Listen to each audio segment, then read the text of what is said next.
to human transmission. It was, the idea of it coming between animals and humans, and we're just keeping an eye on it. And we'd had some of these situations before, because people will remember things like MERS was around there, and it kind of sounded like it was going to be something, but it didn't really spread. So we were kind of looking at Christmas just prior to the end of the year, rather. We were just looking and saying, well, what's happening? Is anything happening here? But just more kind of general interest. And even when we started to hear about more cases, they weren't necessarily immediately linked to person-to-person transmission. But I do remember the day that I heard the announcement that said, we have had it confirmed that there is a person-to-person spread of this coronavirus before the end of the year. That's when I started to get a bit nervous. I started to think, okay, could this be the one? Because throughout all your training, when you're in public health, there's always a concern about a pandemic, and it was always going to be, we thought it was going to be a kind of flu pandemic. So, but we always talked in kind of theoretical ways at what would we do and how would we manage it. But nobody really expects those things to come into being. Yeah. But by the time we hit January, we knew it was real. Absolutely. And I mean, Leicester as a city has been in the longest lockdown above and beyond any other part of the country, which has obviously added to your baggage of everything else that you're having to contend with anyway. There's additional things that come with that. I mean, the effort from your team and everything that's gone and wrapped in around it, how's that been? Complete transformation for everybody working in that space. It was something else. When you have the public health team at the beginning of it, to be quite honest, in those first few weeks, if I was getting 3 hours sleep, I was getting plenty. So, between doing the work and worrying about what was happening, you're there thinking, how do we manage this? What does it mean for us as a city? Because people talk about life and death situations, but we were literally talking about life and death situations, that the decisions that you make have an impact on the health of people that you know and communities that you know. I mean, as you know, I always talk about the fact that I'm a very proud Leicester boy, born and bred. And, so this is not abstract. To me, it was a real kind of, wow, what do we do here? And when you talk about, there were names that were coming up or cases that were happening within communities, and I knew the people who were, that were catching it. It was personal as well as professional. Absolutely. And I think that was both the big pressure for me and our teams, but also it was the big driver as well.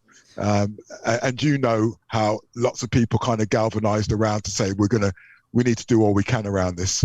Yeah, absolutely. I know. I get that. Obviously, being part of that and the way the community responded, which we'll come on to at a later point. But where are we now as we sit today here in this room? Yeah. The city's evolving. The figures have come down massively from where they are. The vaccines have rolled out, and so on and so on.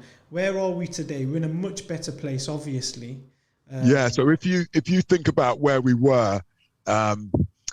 Not even where we were, where the country was really in January compared to where we are now. So remember, there were places in the country, in terms of just think about these case numbers, where the rate was 1,500 cases per 100,000 of their population. Remember that Leicester got put into a local lockdown at 135. In January, there are places that were, in the 1,500 or 1,200 or 1,300. And where we are today, interestingly, in terms of overall numbers, we are at 62 per 100,000. So you'll hear a lot that's saying about Leicester being high and, relative to everybody else. And yeah, we are higher than the national average. But it's a very, very different position from where we were, a few months ago or last year. And that's why we have to just keep going. We've got to keep pressing it down, because the national figure is 23. So if we're at 62 and they're at 23, you can see we still got work to do, but it's not the same as it was when we were in those crazy times. Yeah, the difference between local and national at some point was scary for Yeah. other places around the country as well. I can remember them off the top of my head. When just so people know, we have a weekly COVID briefing in the council that Ivan's team provide, which the depth of analysis that's been created in that briefing has been phenomenal, to be honest. I mean, credit to your team with all the work that's been going on. So we've been very conscious. Just in terms of why has the city continued to be above the national average? And I know some areas have fluctuated up and below and then kind of just had an average number, but Leicester stayed above. We've come down dramatically, but is it because of the types of industries that we have, the types of employment that we have, the difference of communities? Is there enough information that would say what it is at this moment, or is that still to be discovered as we move forward? Yeah, I think that you're right, Kurt. All of those things, and plus more. So it's complicated in terms of layers upon layers. But one of the things that I use and say is that what COVID did was things that had potentially been swept under the carpet in relation to inequalities, the fact that, opportunities, employment, income, housing, all of those things are interplay in terms of having the same experience.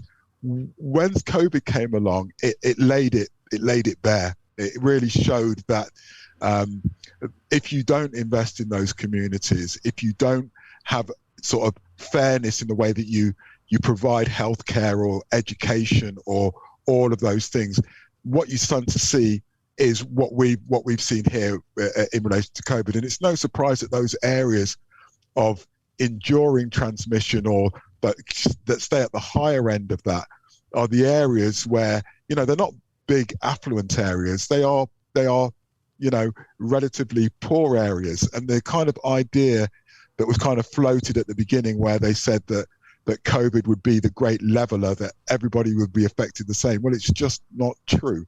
As it always is, those that are the most vulnerable get impacted the worst. And we've certainly seen that here. So social deprivation and poverty are big indicators around. I guess that's with other health matters that you spoke about earlier in terms of what your day-to-day job was before COVID came in diabetes, healthy eating, all of those other things. Social deprivation, poverty plays a big role in that as well. Yeah. So moving on, the community has had a huge role in this effort. The teams have led from the centre like yours, the public health teams, the CCGs and everybody else. But the communities on the ground, the work that's been going on that I've been able to be part of and see as well has been phenomenal. Any thoughts on that? Oh, Mike, honestly, you are always proud of your city, aren't you? But I must admit that the vantage point that I have had sitting in this seat and watching how communities have pulled together, worked together, supported one another, supported me, to be quite honest. The amount of calls that I have had from mosques saying, look, if you need to do something and we can help, let us know. Do you want to do testing from our place? Do you want to do, vaccines from our place? Not asking for any funding or anything, but just to help. And there was a thing that we did, and I think you'll remember it, that when we badged what we were doing, we badged it as Leicester Together, Yeah. And that could have been just a little phrase, everybody's using that. But it's not in our case. In our case, what we found is, even though people try to divide us as communities and try to point, and I remember when we were put into lockdown, and I don't know if you remember the phrase, Kurt, but people were saying things like Leicester lepers, and saying all kinds of stuff against it. It just galvanized us as a city, and we just said, we're not having it. We will fight and we will battle this. And there was a real common identity. So the community has been incredible, both at a kind of city level, but also at a kind of local level, just to, want to do the right thing. What can we do to help? We know that we've got challenges in bits of our community. Can we help? Your messaging. So I just can't fault it. And I've been really proud to be part of this city in terms of the response. Yeah, I think I'd echo that, Ivan. We always have this kind of underdog mentality here in the city, and the one of the greatest achievements ever is Leicester City winning the Premier League, and we kind of build on the back of that. And from all the things I've seen, the food banks, the mosques, the charities that have been pulling together, and faith, ethnicity, race has gone completely out of the window across this city in terms of those discrepancies, if there were. And people have just pulled together and just got on with things. Hassan, you're involved on a community level quite a lot, very active. What's been your opinion on that? I think it was something we touched on last week as well, that the fact that nobody really put any barriers up. It was just like, let's get on with this, we've got a job to do.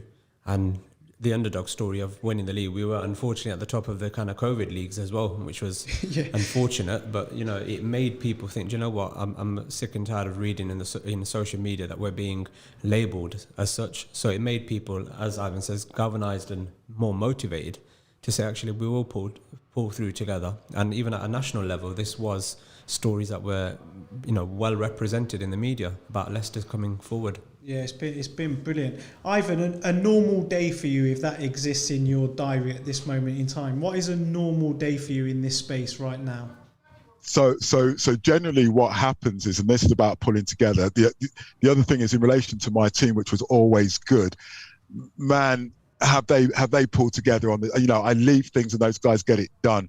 So, in a normal morning, we'll have like our incident management team meeting, and that will have people, not just from public health, it'll have the police on there, it'll have people from the NHS on there, it'll have people that are in the sort of contact tracing team, the testing team. So we all come together, the business engagement, social care, all of those. We come together and we talk about and look about what are we doing? How are we going on with this particular problem? How many people are using what? We talk about, is there anything we can do to try and support, our communities? Is there anything that's not working? So we'll have that meeting to just kind of get the lay of the land. Also, we've got people where we can talk about what we're doing, what we do locally, sending that up nationally, preparing for those kind of stories. So we'll deal with all of that kind of work as well. And then, like it or not, there are these kind of things, Kirk. So, how do we talk to the community? I'm a great believer that any opportunity that I can get to talk to local people locally is hugely important to me. So, trying to get out our messages, trying to answer people's questions, all of those kind of things, we kind of get on with that as well. I have to respond to the likes of you and the city mayor and so forth as well, because I know that everybody's concerned about what's going on in relation to what's happening with that as well. But on top of that, for me, it's the bigger things. What does COVID mean for us going forward? Because now that we've highlighted some of these inequalities, which we saw, but we see really clearly, how do we, they use the term build back better, but how do we start to think about what we actually need to put in place in the future so that it doesn't look like this again? So those are some of the things that kind of occupy me on my day-to-day stuff. Yeah, so you still get time to do your running and cycling, try and keep yourself fit mentally as well as physically, because that must be a concern as well. You're absolutely on your knees as a department throughout all of this, but you've got to look after yourself to be able to look after us. Yeah, that had been a real challenge, and family.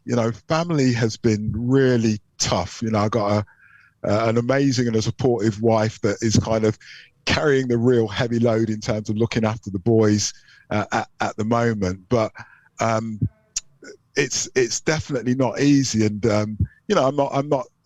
I will say really clearly, my two boys. I adopted my two boys, and for me, it's even more important that I try to provide them with a good place and a good space. And to be honest, it sounds a bit confessional now, over the last year, that's been really difficult. It's been really hard.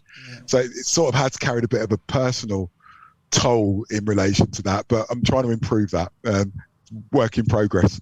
No, good stuff. And you need to take care of yourself. We're going to move on to some other things, but one thing I did want to pick up is the kind of, and I know we're, 14, 15 months into this, depending where you want to start it, whether you start it from the back end of 2019 and whatever else, but this myth that COVID doesn't exist and it's just all a hype thing and some government conspiracy or some spooks theories and whatever else. From 5G. That's the other one. 5G. It's from the massive 5G that's gone up all over the city to increase the broadband speed and whatever. What you've seen this at every single aspect possible, from those that have been in the hospitals to those that have been in the mortuary and all of those that have lost their lives through this. What would you say to that? I mean, for me, wow. I mean, some of the stuff that I have seen coming to my phone, and I know my phone's even filtered, but some of the stuff that I've seen coming through, in one way, it's so ridiculous you can barely, cope with it. But on the other end, it's tragic, because I don't know about anybody else, but I have had friends, that I have worried about that I was going to lose.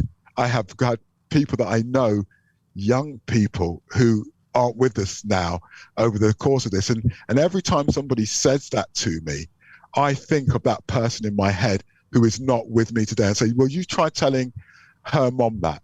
You try telling, that husband or that wife that this is just some kind of, conspiracy that doesn't really exist. It does. And, if we don't protect ourselves against it, or particularly if you're spreading messages about it, if you get that wrong, the consequences are dire. It's not a case of if you get it wrong, never mind. It's like if somebody takes your advice and decides that they're not going to test, or they don't get vaccinated because you said that it doesn't exist, and that person gets sick or is hospitalized, or God forbid that person dies, there is something in your conscience that you have to deal with there. And so I just ask people to be really responsible with the things that they say and who they say it to. If you want to keep it for yourself, that's your thing. And I'm quite happy to have those conversations with you. But please don't go spreading around that kind of ideology when you know the impact of it could be so devastating for somebody. I think that's a really important message, Ivan, about you can have your own opinion, is what you're saying, in regards to this, but to share that opinion on mass social media pages, through social media feeds and whatever, could be quite dangerous to a lot of people. And I get that. Hassan, you're a social media bod more than I am. What's it like in that space? He says, Ivan has said it, it's like a swamp, to be honest. There is a lot of misinformation, there is a lot of uneducated opinion, and there is attempts to try and convince people of their own kind of agenda, etc. It is very dangerous, as Ivan says, and that is the thing with being a stakeholder as part of social media. People don't take that responsibility and seeing how it has affected other people. I think if they spent a day with some of the volunteers from the funeral group, or our brothers and sisters who work at Royal Infirmary, for example, or any of the other hospitals, I think they'd change their opinion. The hospitals were just on hospitals, Ivan. At one point, our hospitals were using crisis Hassan's word, swamped, and they were at crisis point, weren't they? They really were. This was it. I mean, we were right on the edge, I come from a background where my mom was a nurse who served so much time at the infirmary. So I still know a lot of people in that kind of world. And they were like, we have never, ever experienced anything even close to this. And of course, it wasn't just about COVID. It just meant that people that were having, treatments, important treatments, cardiac patients, cancer treatments, all of those things were not happening because the hospitals were full of dealing with, you know, the outcomes from COVID. So it was huge. I mean, we had, again, in terms of meetings, because obviously we have our meetings, but then everybody else has their meetings. So you'd be on the hospital meetings, etc. And they would have models and projections of what's going to happen. And they said, look, they were quite honest, you know, we have never been in this place before. We have never seen anything. So everything that we are creating is new to this situation because it was unprecedented. And you know, things have, you know, thanks to the vaccination program and people listening and the lockdowns and all sorts of things, you know, those numbers have come down to the point that we're seeing today. But we only need to have a look, you know, across the channel.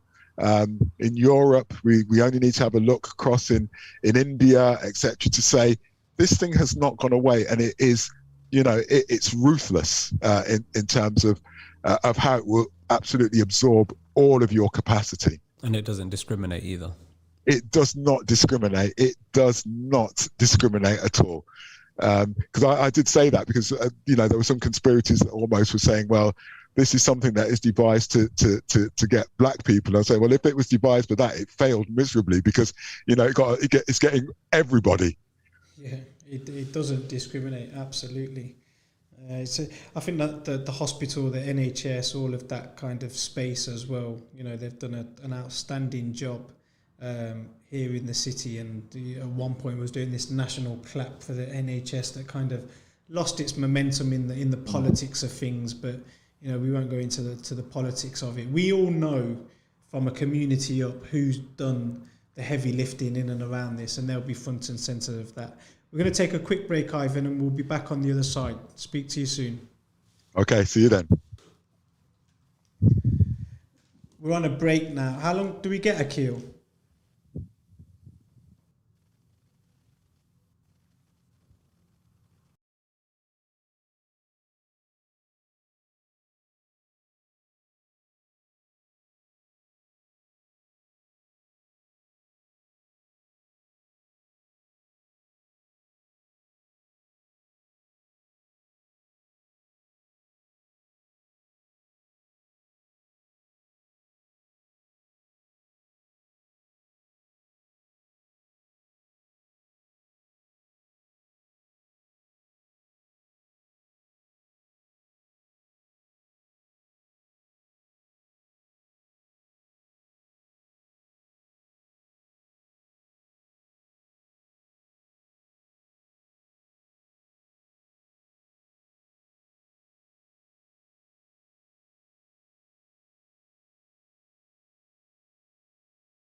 Assalamu alaikum and welcome back to the community show. With me today I have my co-host Hassan. He's woken up a bit, he's got some questions, and we have, as you've heard from the first part of the show, a very important guest for us today around this COVID and this pandemic and next steps and where we are and etc.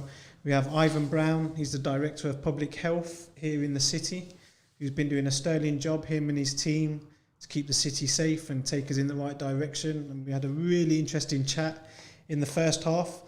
We've got lots to fit in the next 20-25 minutes, Ivan, so we might be scattergun approach and firing some questions and all kinds of bits at you now. We've had the kind of basics of what you've been doing over this period. But one thing I really did want to cover before we start to move around is the vaccine. Yeah. So, we were just talking about conspiracy theories and, media stuff and social media spaces and the messages and the bad messages as well as the good messages. But the vaccine seems to have hit home with some, not with others, pending which media sources or outlets you read. The BAME community have been very hesitant to take the vaccine up. And then there's been some big take-ups of it. Where are we at in the city with the vaccine? So where we are in the city, it's a pretty good story really, because That's we good. are for our over 50s, we are at over 83% of those that are eligible have had the vaccination. Yeah. And so that kind of compares to the national picture is about 88%. So we're a bit behind that, but it's still good. I mean, it's above the sort of likes of Birmingham and Luton and Nottingham, a little bit behind Coventry. We need to catch up with them. But so we're kind of mid-pack. And for the under 50s, so obviously not everybody's eligible under 50, but we're kind of at the forefront of that group. In fact, we're kind of over the national average for that eligible population. So it's been good, but as you know, with all of these things, it's the detail that matters. So what we're finding is that, just as you said, some communities are kind of at the forefront of it, and some are further down the kind of uptake in relation to it. So where are the areas that we've had challenge? In the Eastern European community, funny enough, that is actually the area that we've got the lowest uptake. And interestingly, if you have a look in terms of Europe as a whole, and you look at the uptake in many of those Eastern European countries, it is low. So we're seeing that kind of locally as well. But the Black British, my own Black Caribbean communities, we're still not cracked the 70% yet. We're sort of more around 67, 68% there. So we still need to move that up. And if I look at from the Pakistani community, we're at 75%. Bangladeshi, interestingly, at 87%. And I know that we got quite smaller numbers here, but good general uptake. The Indian community is at 88%. So it's not like they're miles away, but we've still got work to do. And if I were to look in the Caribbean community and use that as an example, what are the things that people are talking about? What is it that they are worried about? And I think some of these things are absolutely legitimate. So they'll say, well, look, this vaccine got developed so quickly, so in that case, how can we have confidence that, it's safe if it was developed in such a speedy way? And I use a response to them that I think might resonate with people. So if we were going to build we're going to build the high cross, right? We're going to build high cross. Normally, from the idea that we even plan to build high cross, it would probably take us, by the time we got through planning and we'd got the monies and the backing, and then we got the builders on site, and then we start to get the people from retail to get in there. It'd probably take us a good 7-8 years before we actually physically walk through the door of high cross. And when you think about vaccines, it's in that order of magnitude that it takes normally to make a vaccine. But if we were going to build high cross, And I said, right, I want you to build this shopping centre. Don't worry about planning. That's already sorted. Don't worry about the architectural plans. We've already got those drawn out. Don't worry about the money. We've got all the money. Here it is. It's in your bank. It's ready to go. And don't worry about builders, because I'm going to employ every builder that is good across the country to come and build it. We'd have built High Cross in less than a year. We'd have probably built it in a few months.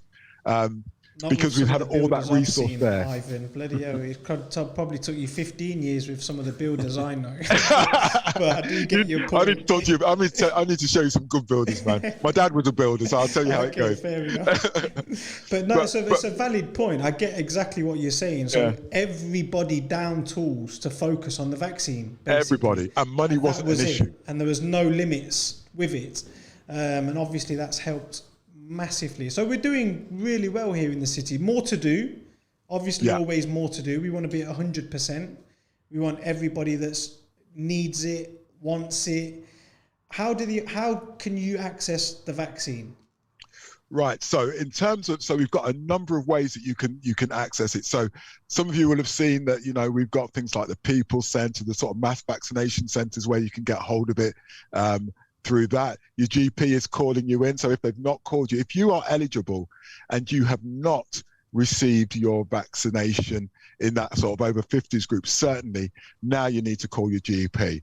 If you're in that sort of 45-year-old group and you've not received it yet, they should get to you fairly soon. But certainly if you're in the over 50s and you've not got it, go and get it, get your appointment. They will get you done quickly. I had mine in and out. It didn't take any time, and I had the AstraZeneca, and I just felt better after I'd had it done, really. So it's still available to people. That was my next question about the vaccine. Pfizer and the AstraZeneca. There seems to be this standoff about, one's from the pound shop and one's from from Waitrose or whatever you want to say. I don't want to commercialize things on here, but there seems to be a low grade offer and a kind of higher grade offer. That's not true, is it? No, not at all. I mean, what we had was two things. I always say to people, they keep saying which is the right vaccine to have, and if you are otherwise healthy, I always say, have the vaccine. The best vaccine to have is the first one that's offered to you. That's the one, because in terms of risk, not being vaccinated, the risks are considerably higher than if you are. In terms of the idea around costs of vaccines and therefore one is better than the other, they were both developed in different ways. So some of them you would have heard earlier on around the sort of RNA vaccine development, and it has to be kept in a special way, and special fridges and all that. That was the Pfizer-BioNTech vaccine, and I remember at the beginning lots of people saying, "Well, I'm not having that one because it's new and it's it's created in the lab, so I'm going to wait for the AstraZeneca," which was much more the traditional vaccines that we know and have used so far. But now we've sort of had a switch around where people are saying, oh, hold on a minute, maybe this other one that costs more money gives better protection. But if you actually look at the data, that in terms of overall protection, in terms of making sure that you stay out of hospital, and most of all, in terms of ensuring that your risks of dying, are extremely low, both of those vaccines do a great job. And the Moderna vaccine that's coming on stream as well will do that as well. I think people are concerned with things like, obviously we had the conversation about these unusual blood clots. But what I would say is any medication that we take has some kind of risk associated with it.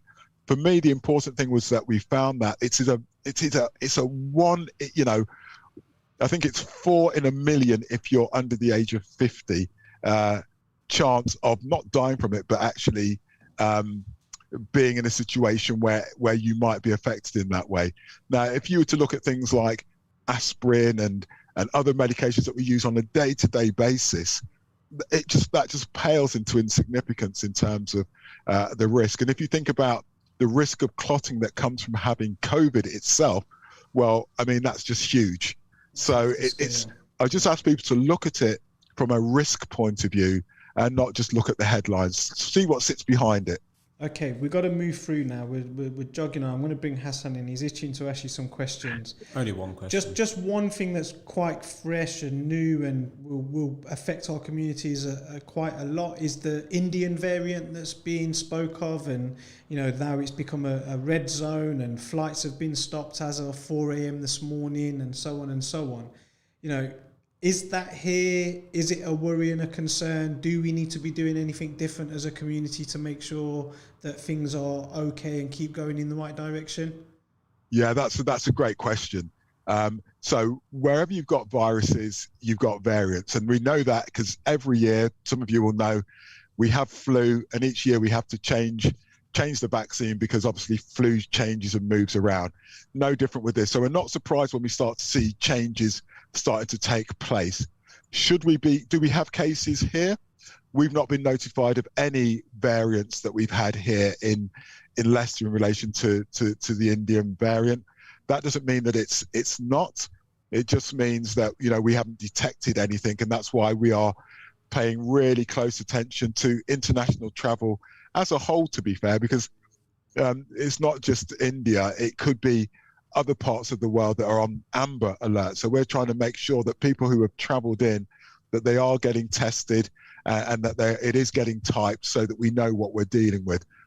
And so the action that we need to do is we've got to continue to be vigilant. If you know that people have traveled back from abroad, don't go round, don't go and visit, don't, until we know that they have, gone through any kind of quarantine and separated themselves from it, just to make sure it doesn't start to get in our community. So it's the stuff that we've been doing already. Some common sense behaviours. Real common sense behaviours that sit around this, absolutely. Okay. Hassan? Just a quick question, Ivan. So obviously in terms of your role and with any agency as yours, there is always contingency planning, risk, disaster management, etc. But if you could go back to right at the beginning, what would you do differently if you were back in that kind of scope of things? I think that if I knew shoot that then, bat. yeah, put a ring around. But I think if I knew then what I know now, so I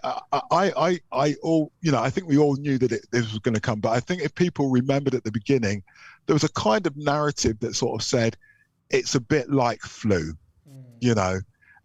When I look back now, I think that we need to be a lot stronger right from the get-go, right from the start. With the messaging. Tell people, yeah. Yeah, I agree. Really strong with that. And if we were going to, and when we got to that point at the beginning where we were doing that contact tracing, so every case we just went and we found all of their contacts. We put all of our resources into trying to find those people, and we backed off that because it became too much. But what we should have done, and this is a national thing, not just a Leicester thing, we should have found resource to keep doing that for as long as possible, because it would have cut down the degree of spread, particularly for a place like Leicester. I think that we've always struggled to recover from those early days when there wasn't that community testing and there wasn't that community contact tracing. If I was going to go back, stronger messages and absolutely be on top of everything the minute that we were made aware of it. Yeah, that's a good point. There's two big events coming up in our community for different reasons. Obviously, we're in the middle of our fasting month, our holy month, and at the end of that, we celebrate it with our Eid celebration.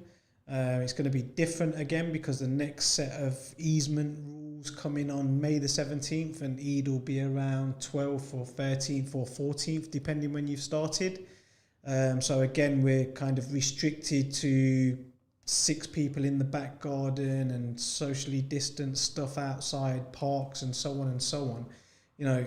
That's one thing. The other thing, obviously, is the FA Cup final on May the 15th. Leicester City, first time in 50 plus years, going to Wembley. That will be another big event for the city. So there's two things that are not in too far in the distant future that you're going to have to be dealing with.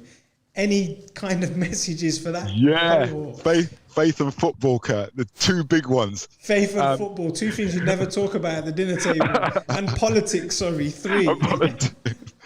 But here's the thing, for me, if I was to be honest, Eid, I'm okay with that, because, and the reason why I say that is because we have been down this road before, and remember, the community will remember, there were all sorts of questions about, what does that mean, and our figures are going to just spike up and they're just going to rocket.